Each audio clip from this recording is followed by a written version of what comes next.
Welcome to the Wednesday edition of Miami Dolphins In Depth podcast, provided to you by the Miami Herald. We're here to talk about the second day of the mandatory mini camp, which was filled with a lot of defensive pressure.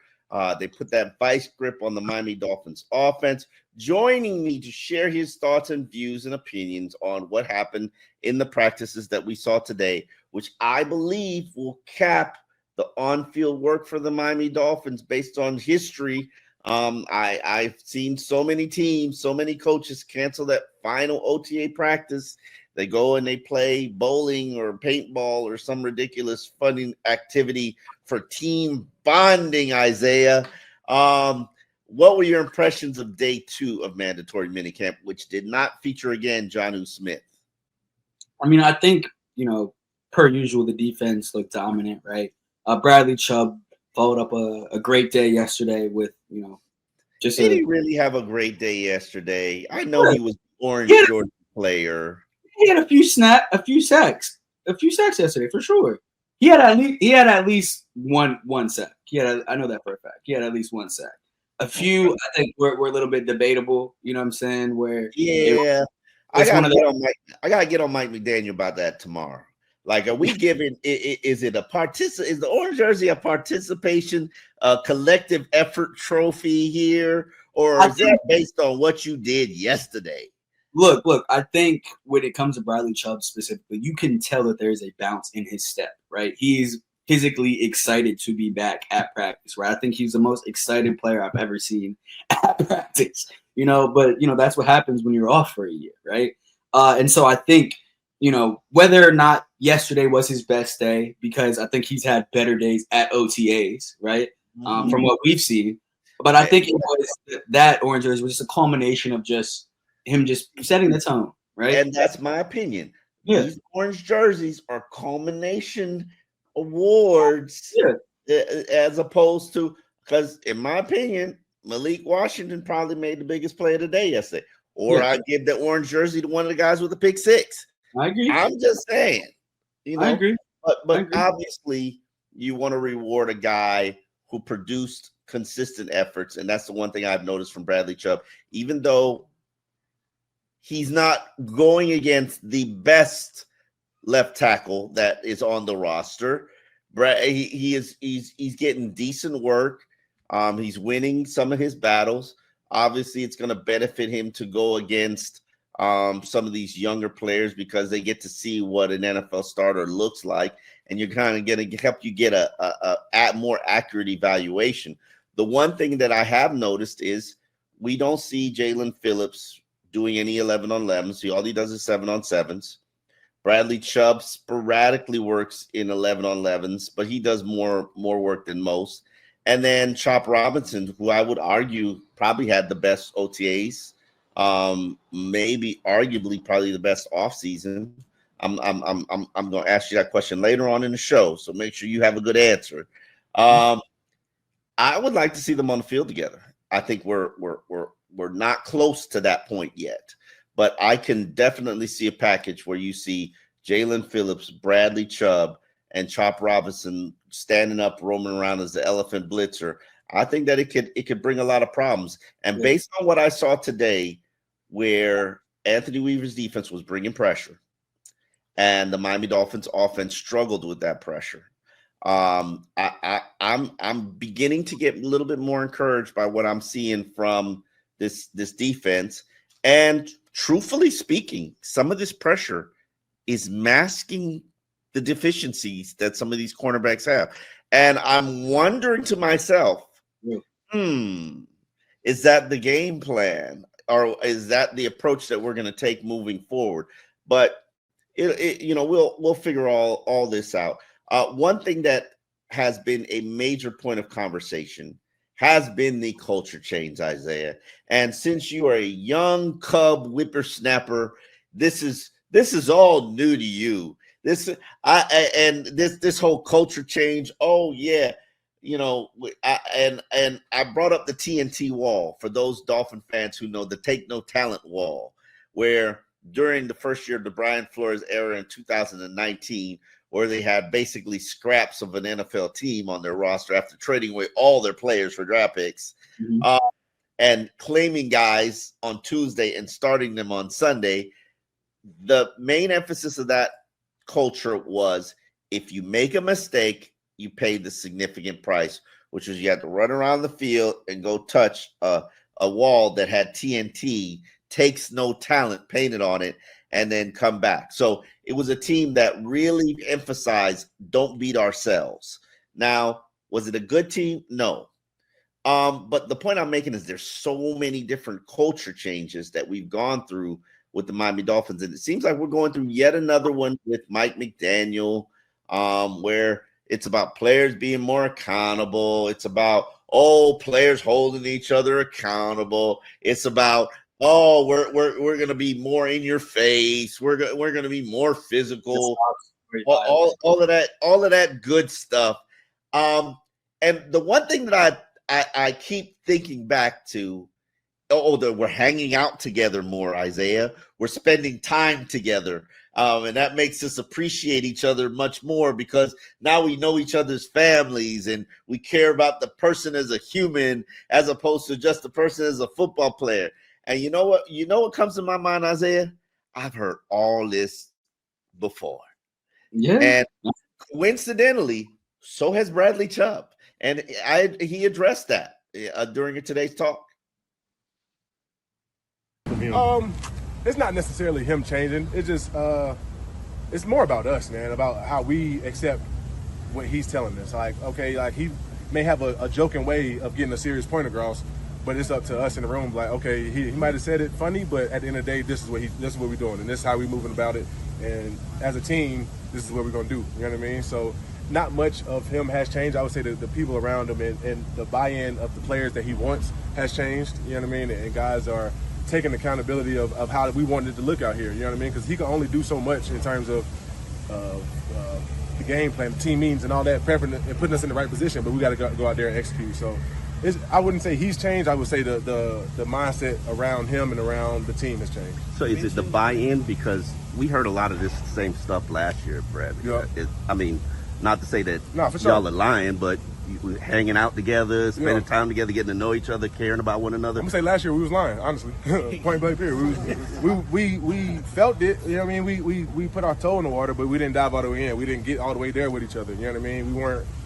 We weren't making the effort to do go the extra mile. And I would say this year we're doing that. I'm not sure how it's gonna turn out for us, but we are putting that foot to change it, because, you know, last year, like I said, we said we wanted to change. Yeah, we're doing this, we're doing that, but it's not going exactly how we want to. But this year, I feel like everybody has the right mindset and moving forward. You know what I mean? So if it works out, it's gonna work out. If it doesn't, we're gonna get back to the drawing board and make sure it works out. You know what I mean? Is this almost like a tough?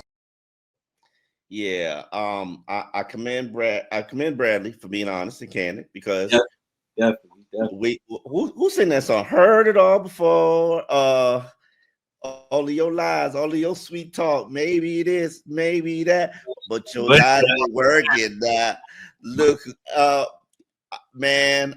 Isaiah, I've been here so long. I've heard so many teams say this. Oh, we're a different team. Oh, we're gonna change the culture. Oh, this and that.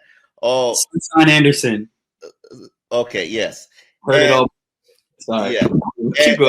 And I'm thinking to myself, I am hearing the exact same things that they were talking about last year, this year. And last year, I don't know when it hit me, but probably about mid-season, I said to myself, these guys aren't enjoying themselves. They're not having fun. They don't even like each other. And I was just like, wait a minute. But it's like the majority of them are like the same team, but these guys, they ain't really bleeping with one another. And I was just like, how do you lose that chemistry, lose that mojo? But they just did. So the question is, how do you get it back?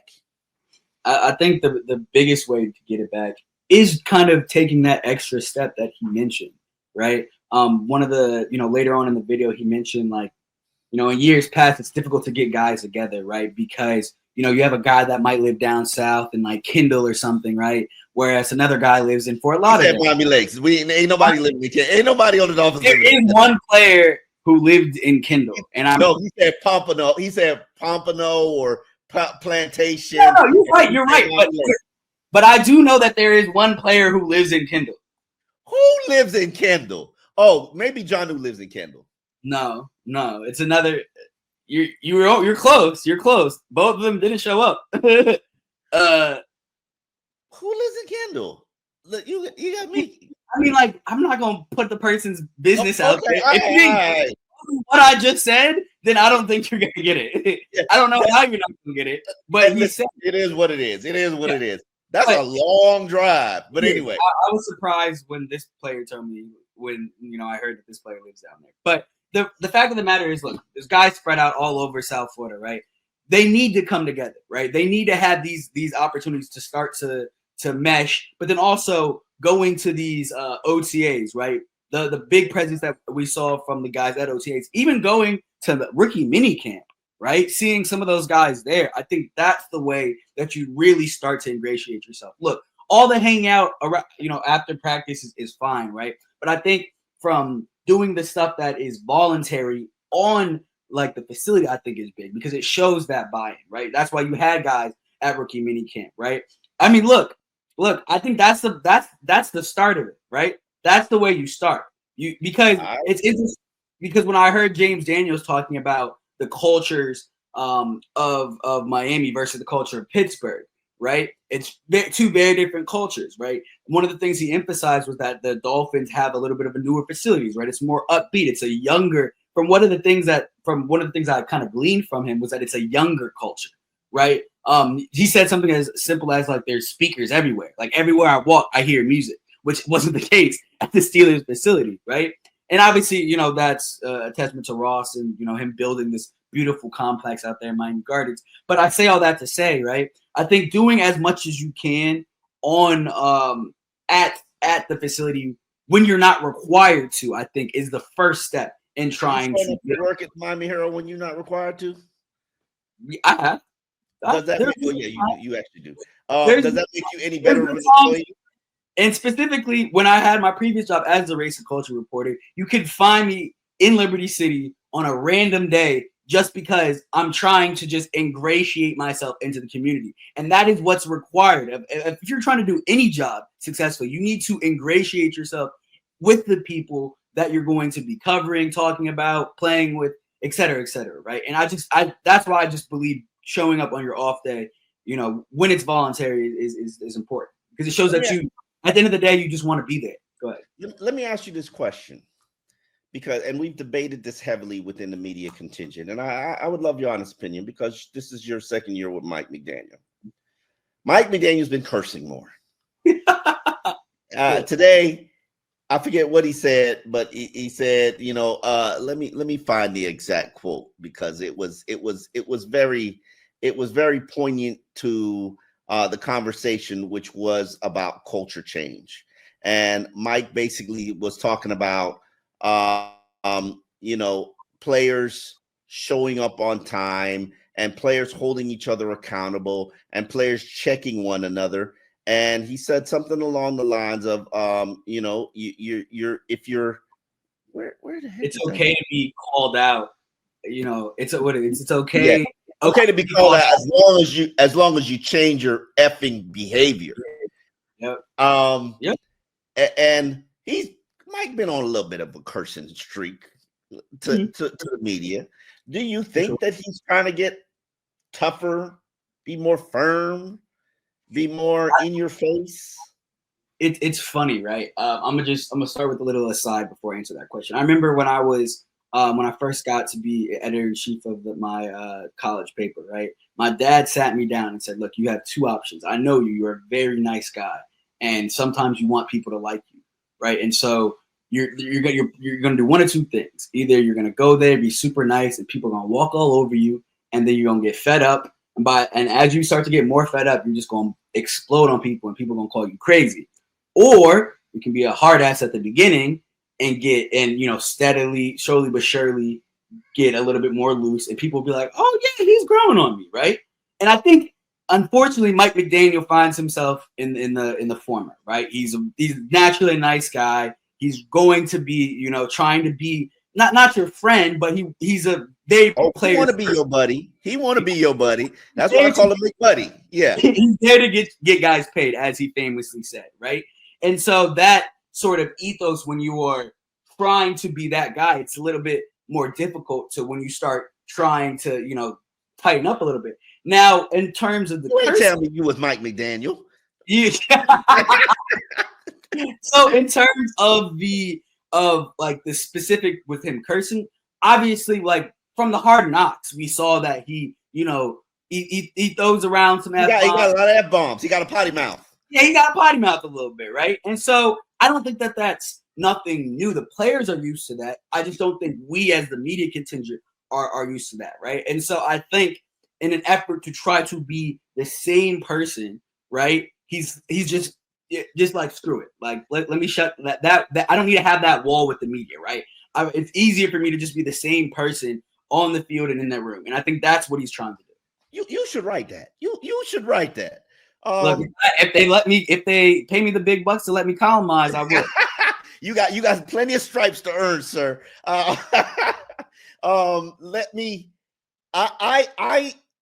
don't know. The problem that I have, and this has been brought up to me by the Dolphins media relations staff, is that I'm part of the media contingent.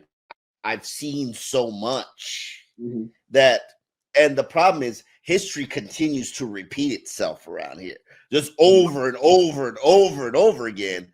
That's like, I heard it all before. I've seen it all before. The perception, and we had this discussion in the media contingent, I don't agree with this perception and this theory that Mike McDaniel can't change. I've actually seen Mike McDaniel make subtle changes each year.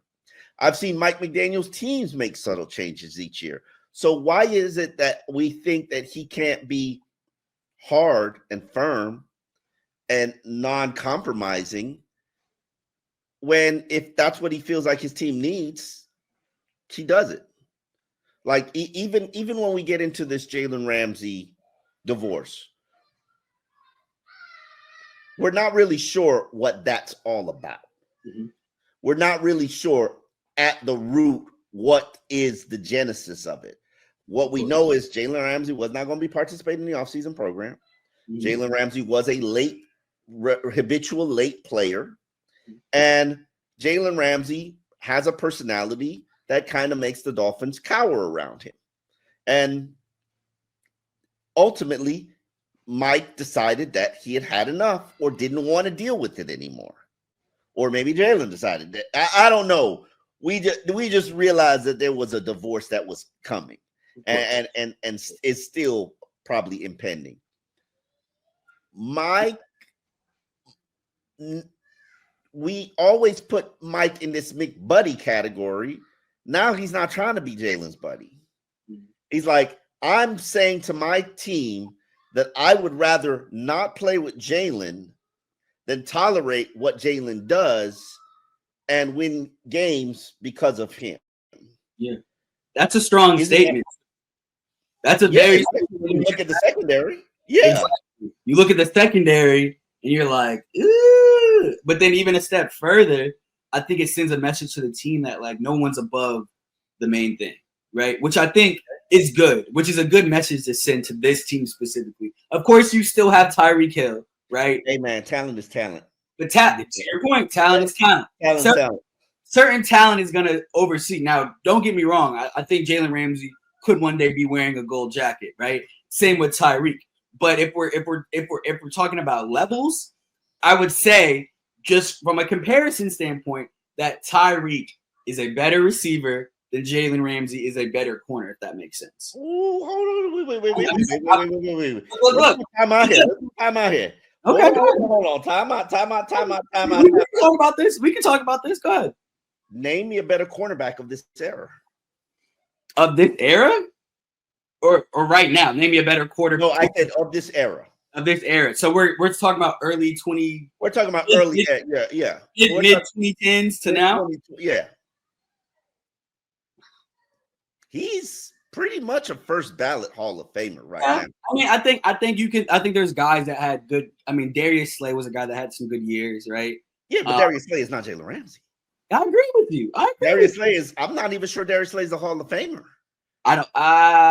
Yeah, you're right. You might not be. Let's see. Jalen Ramsey is. I mean, Jalen Ramsey. We talking about first ballot Hall of Famer here. I agree with you. I agree with you. Maybe not first ballot, but certainly second or third. Wait. Actually, let me back up a second. I actually don't think that Jalen Ramsey is going to be a first ballot. I think he's going to get in, but I don't think he's going to be a first ballot. Because if you look at the numbers, like in terms of like because people they like to see picks, right? He doesn't have a lot of picks, but that's just because players quarterbacks weren't throwing to his side, right? And so even though I agree that he's at the upper echelon of this era, right?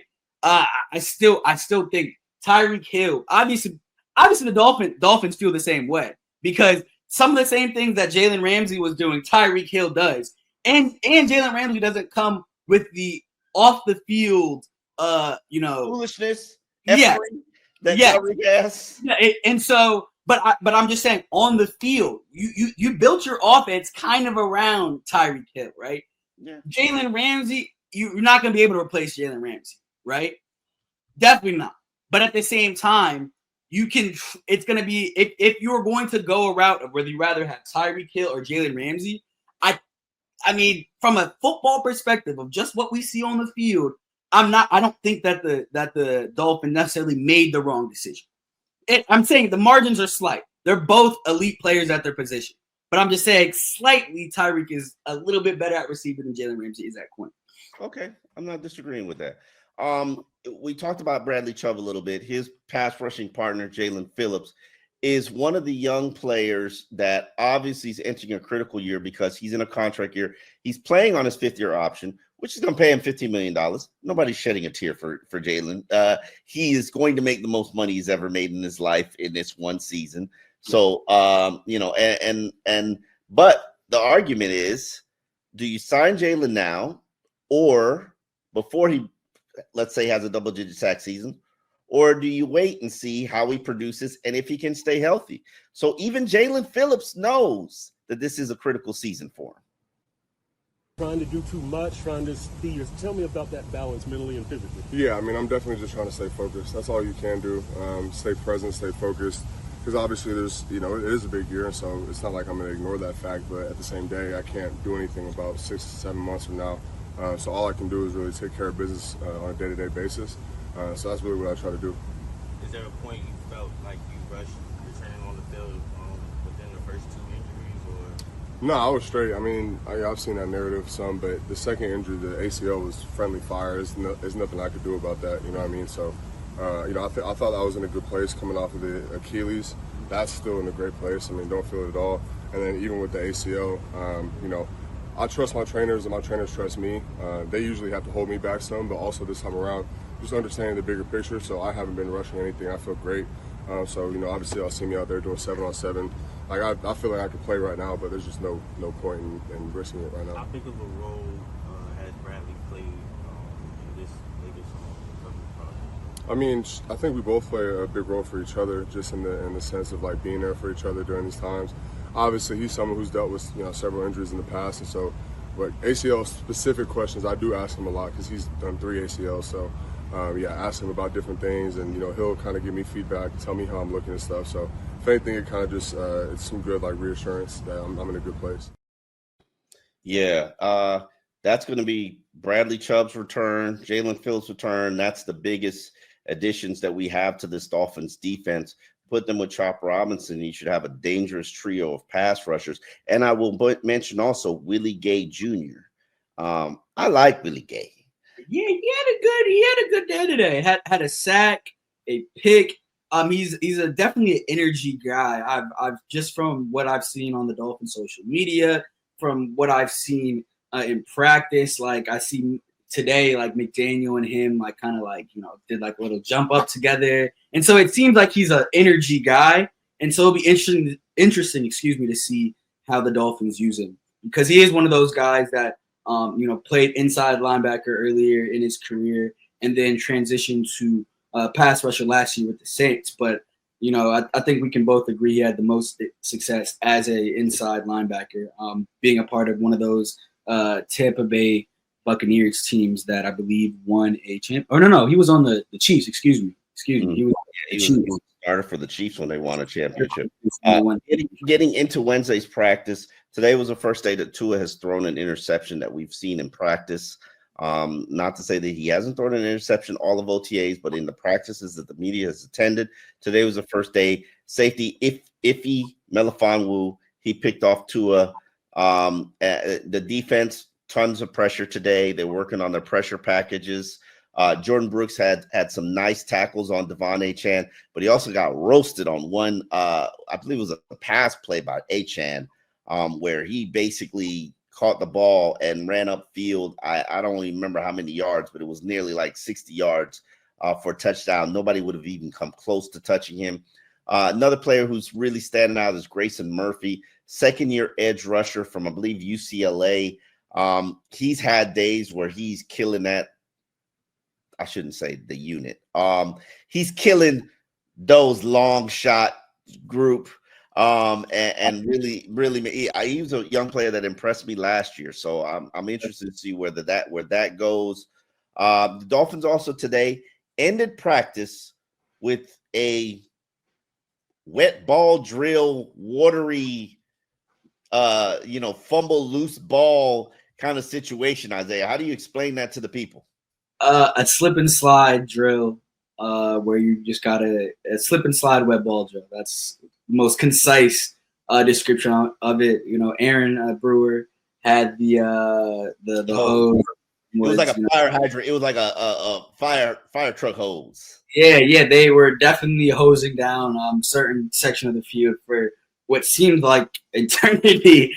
But it was obviously it's a good way to kind of end this mandatory mini camp. Assuming that they won't be out there tomorrow, which personally I think like kind of should be out there tomorrow. We're talking about this new culture that they're building. I don't disagree with you, Isaiah.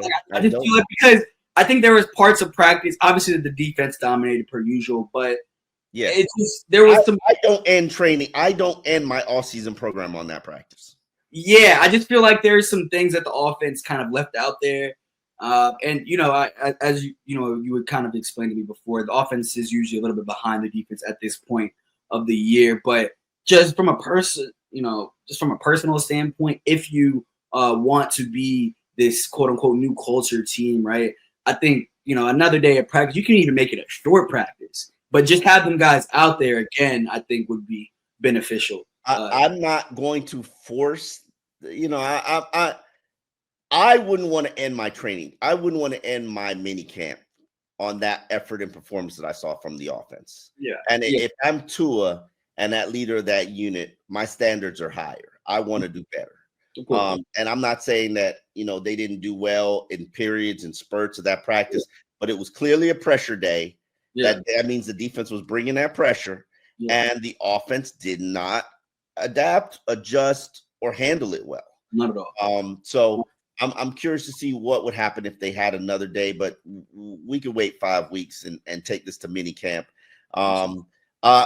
Another player who actually sat out practice after working during Tuesday's session was James Daniel, the new offensive guard. He's probably the most high-profile signing that the Miami Dolphins made.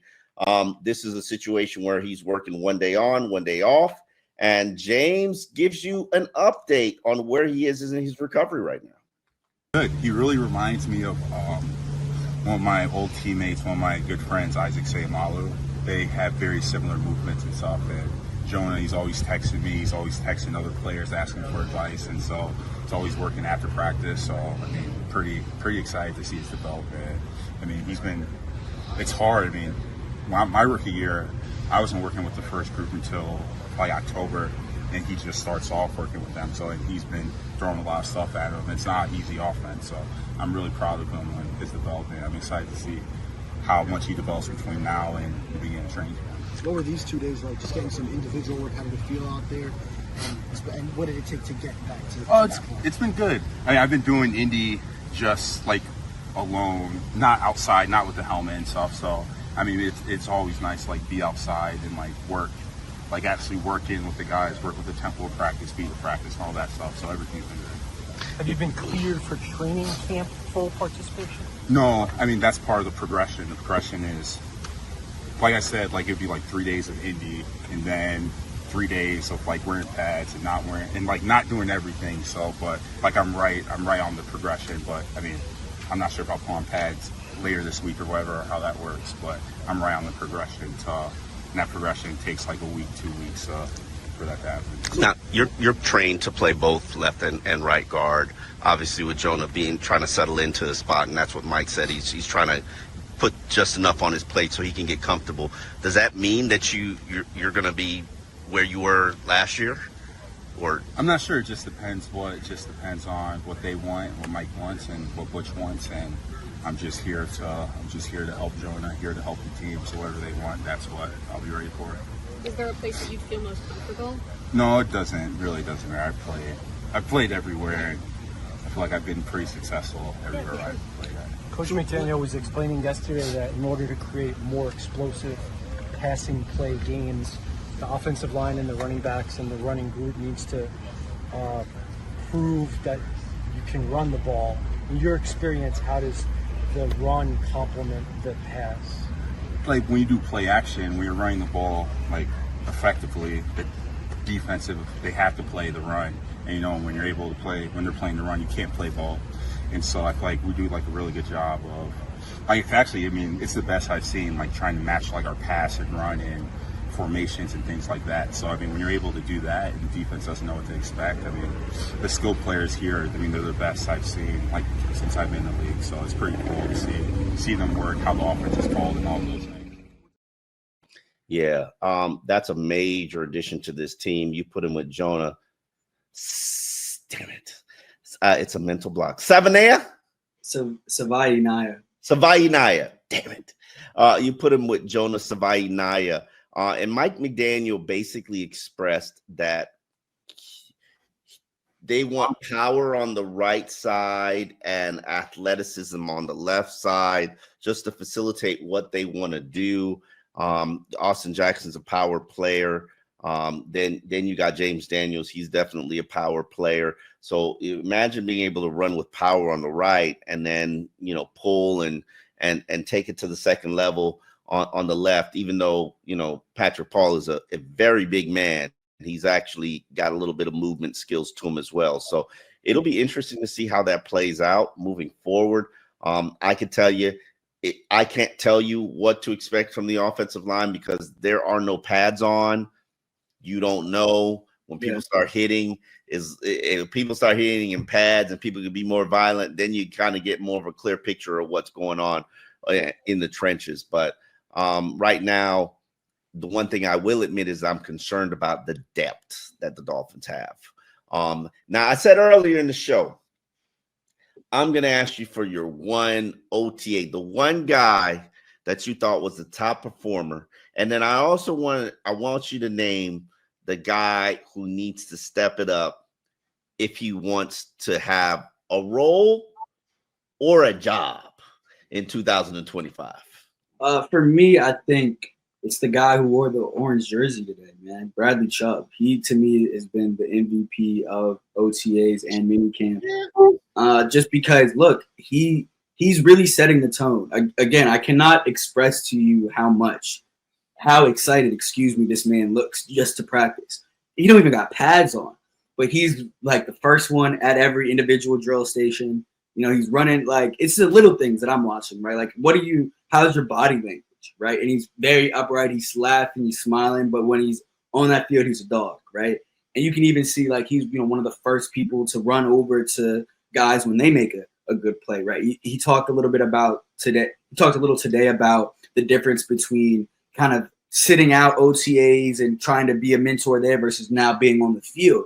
And the biggest difference, he said, was like, now I can, you know, when someone makes a good play, I'm going to be the first one in their face, just bigging them up, because I know when I go out there and I make a play, I want them to do the same thing for me, right? And so just to see just his energy, man, and of course he's making plays, right? You know, obviously you talked a little bit about, you know, it's been on, I'm not even going to touch that actually, but he's been making plays. And that's always great to see. In terms of a guy, it ain't against Patrick Paul. That's all I'm saying. Look, but time will tell, right? I think the best part about when you see guys that are practicing against some of the guys that are, lower down on the roster, right?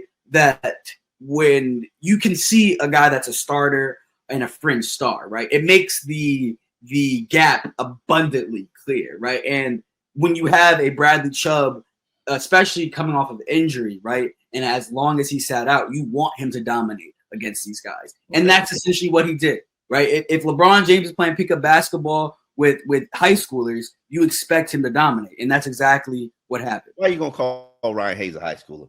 You put a name to it. I didn't put a name to it. You put a name to it. In terms of, give me your guy who needs to step it up. I think Cam Smith, like, to me, point blank period, he's a guy that needs to step up. As Chris Greer said, to wrap up the 2024 season, the training wheels are off for this man, right? Like, granted, last year he was plagued by a little bit of injury. First year, he's a rookie, still, getting a firm grasp on the defense, But this year, you have nothing but time, space, and opportunity, sir. Like, there's this depth chart, specifically at that boundary corner position, needs to be filled out. So you have the opportunity, the time. You